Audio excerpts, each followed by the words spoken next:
കുട്ടിയുടെ അമ്മ നൂർജഹാൻ നമുക്കൊപ്പം ചേരുകയാണ്.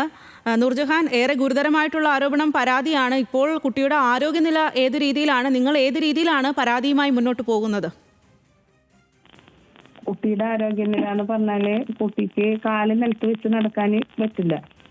കുട്ടീനെ നമ്മൾ എല്ലാ ആവശ്യങ്ങൾക്കും കുട്ടീനെ താങ്ങിയിട്ട് വേണം കൊണ്ടുപോകാനായിട്ട്. പിന്നെ പരാതി ഞങ്ങൾ ചാവക്കാട് പോലീസ് സ്റ്റേഷനിലും കൊടുത്തിട്ടുണ്ട്, ചൈൽഡ് വെൽഫെയർ കമ്മിറ്റിക്കും കൊടുത്തിട്ടുണ്ട്. പരാതിയുമായി മുന്നോട്ട് പോയാൽ മഹലിൽ ജീവിക്കാനാകില്ല എന്നതടക്കം ഭീഷണിപ്പെടുത്തിയെന്നും പരാതിയുണ്ടല്ലോ. അങ്ങനെ എന്തായിരുന്നു ഭീഷണി? ഞങ്ങൾക്ക് നല്ലോണം ഉണ്ട്, അത് ഭയം ഞങ്ങൾക്ക് നല്ലോണം ഉണ്ട്. കാരണം എന്താ വെച്ചാല് നമ്മള് നിക്കാഹ് കഴിഞ്ഞിട്ട്, അതായത് ഞാൻ രണ്ടാമത് വിവാഹം കഴിച്ച വ്യക്തിയാണ്. ഇപ്പൊ എന്റെ കൂടെ ഉള്ള കുട്ടികൾ ആദ്യത്തെ ഭർത്താവിലുള്ള കുട്ടികളാണ്. അപ്പോൾ ഈ പ്രശ്നം കഴിഞ്ഞപ്പോൾ തന്നെ പലരും ഞങ്ങൾക്ക് ഭീഷണി ഉണ്ടായിട്ടുണ്ട്. നിങ്ങൾ നിക്കാഹ് കഴിച്ചിട്ടാണ് അവിടെ ജീവിക്കണേ, മഹലിന്റെയും കമ്മിറ്റിയുടെ ഒക്കെ എതിർപ്പുകളെ കടന്ന് നിങ്ങൾ ജീവിക്കേണ്ടി വരും, അതിലും നല്ലത് നിങ്ങൾ ഇങ്ങനെയുള്ള തീരുമാനങ്ങൾക്ക് എടുക്കുകയായിരിക്കും നല്ലത്, പരാതിയായിട്ട് മുന്നോട്ട് പോകാണ്ടിരിക്കുകയായിരിക്കും നല്ലത് എന്ന് പറഞ്ഞിട്ടുണ്ട്. ആ എല്ലാവരും ഉൾക്കൊണ്ടിട്ടാണ് ഞങ്ങൾ ഇതിനോട് യോജിച്ച് പോയത്. കാരണം എന്താ വെച്ചാല് അതായത് സ്നേഹിച്ച് കല്യാണം കഴിച്ചതിന്റെ പേരിൽ വീട്ടുകാരും, എന്റെ ഭർത്താവാണെങ്കിൽ ഒരു തമിഴ്നാട് സ്വദേശിയായുണ്ട്, ഭർത്താവിന്റെ വീട്ടുകാരും നമുക്ക് എപ്പോഴും ഉണ്ടാവുന്ന ആളല്ല. പരാതി നൽകിയിട്ടും പോലീസ് കൃത്യമായിട്ട് കേസെടുത്തില്ല എന്നും പറയുന്നുണ്ടല്ലോ. അത്തരം ഒരു പരാതി കൂടി നിങ്ങളുടെ ഭാഗത്തുനിന്നുണ്ടോ? 19-ാം തീയതിയാണ് നമ്മൾ കേസ് കൊടുത്തത്.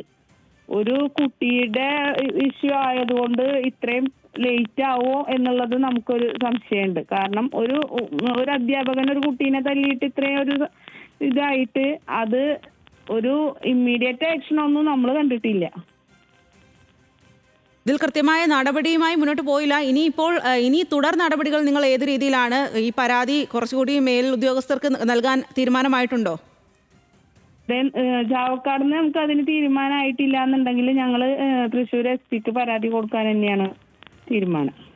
അത് മറ്റു കുട്ടികൾക്കും ഇത്തരത്തിൽ സമാനമായ രീതിയിൽ മർദ്ദനം ഏറ്റിട്ടുണ്ട് എന്ന് പരാതിയിൽ പറയുന്നുണ്ടല്ലോ. കുട്ടികൾക്കും പരാതി, ക്ലാസ്സിലുള്ള ഒരുപാട് കുട്ടികൾക്ക് ഇതുപോലെ മുന്നേ മർദ്ദനങ്ങൾ ഉണ്ടായിട്ടുണ്ട്. അതെല്ലാവരും ഇതേപോലെ കമ്മിറ്റിയുടെയും മറ്റ് ഞങ്ങളുടെ മതപരമായിട്ടുള്ള ആ ഒരു ബുദ്ധിമുട്ടുകളെ ആലോചിച്ചിട്ട് ആരും രംഗത്ത് വരാത്തതാണ്.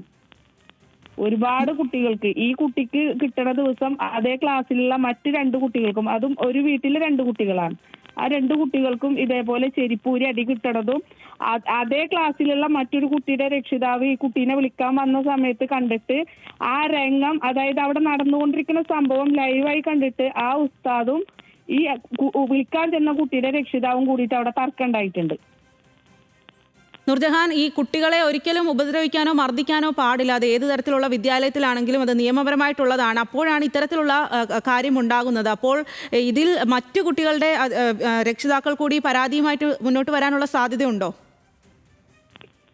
അത് നമുക്കറിയില്ല. കാരണം നമ്മൾ ഒരുപാട് രക്ഷിതാക്കളോട് പറഞ്ഞ് മനസ്സിലാക്കിയിട്ടുണ്ട്. കാരണം ഇനിയിപ്പോ ഈ ഒരു കുട്ടിക്ക് ഇത് അനുഭവിച്ചു. കാരണം എന്റെ മക്കളെ പഠിപ്പ് ഇനി കണക്കാണ്. കാരണം എന്താ വെച്ചാൽ ഈ ഒരു മദ്രസേനെ സംബന്ധിച്ചിടത്തോളം എന്തെങ്കിലും ഒരു പരാതിയായിട്ട്, നമ്മളിപ്പോ ഇങ്ങനെയുള്ള പരാതിയല്ല, നമ്മളൊരു അധ്യാപകന്റെ അടുത്ത് ഒരു കുട്ടിയുടെ പരാതിയായിട്ട് പോയി കഴിഞ്ഞിട്ടുണ്ടെന്നുണ്ടെങ്കിൽ ആ കുട്ടിക്ക് എന്തായാലും ഒരു 2-3 മാസത്തിന്റെ ഉള്ളിൽ ആ മദ്രസേന്ന് TC കിട്ടും.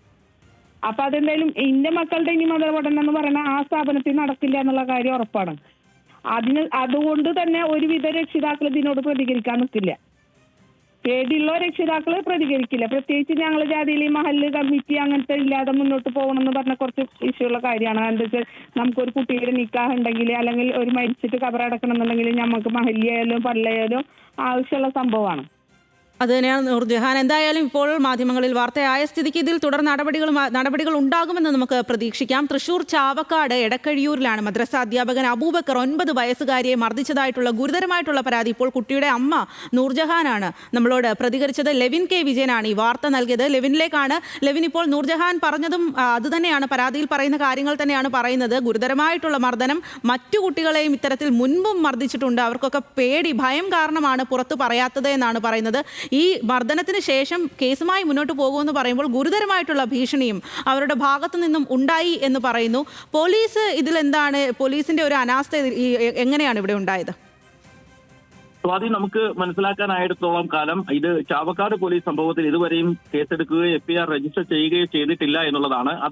അതായത് അതിന് കാരണം ഈ മദ്രസയുടെയും അതോടൊപ്പം തന്നെ മഹല്ല് കമ്മിറ്റിയുടെയും സ്വാധീനവും അവർ ഈ പരാതിക്കാരിക്ക് മേലെ ഈ സംഭവത്തെ ചൊല്ലി മറ്റൊരു പ്രധാനപ്പെട്ട സംഭവം കൂടി ഉണ്ടായിരുന്നു. അതായത് കഴിഞ്ഞ 13-നാണ് ഈ സംഭവം നടക്കുന്നത്. കുട്ടിയെ മർദ്ദിക്കുന്നതും ഗുരുതരമായി പരിക്കേൽപ്പിക്കുന്നതിനും അതിനുശേഷം ഇവർ ആശുപത്രിയിൽ കുട്ടിയുമായി എത്തുന്നു. അവിടെ ഡോക്ടർ പരിശോധിച്ച് കുട്ടിയുടെ പരിക്ക് ഗുരുതരമാണെന്ന് പറയുന്നു. വടികൊണ്ടോ കമ്പുകൊണ്ടോ തല്ലിയാൽ മാത്രമാണ് ഇത്തരത്തിൽ കാലിന് പരിക്കേൽക്കുക എന്നുള്ളത്. ശരി ലെവിൻ, എന്തായാലും ഇനി തുടർ നടപടികൾ കാര്യക്ഷമമായി മുന്നോട്ട് പോകുമെന്ന് പ്രതീക്ഷിക്കാം. തൃശൂർ ചാവക്കാട് എടക്കഴിയൂരിലാണ് മദ്രസ അധ്യാപകൻ അബൂബക്കർ 9 വയസ്സുകാരിയെ മർദ്ദിച്ചതായിട്ടുള്ള പരാതി. ലെവിൻ കെ വിജയനാണ് ആ വിവരങ്ങൾ നൽകിയത്. കുട്ടിയുടെ അമ്മ നൂർജഹാനും ഇപ്പോൾ നമ്മളോട് പ്രതികരിച്ചു.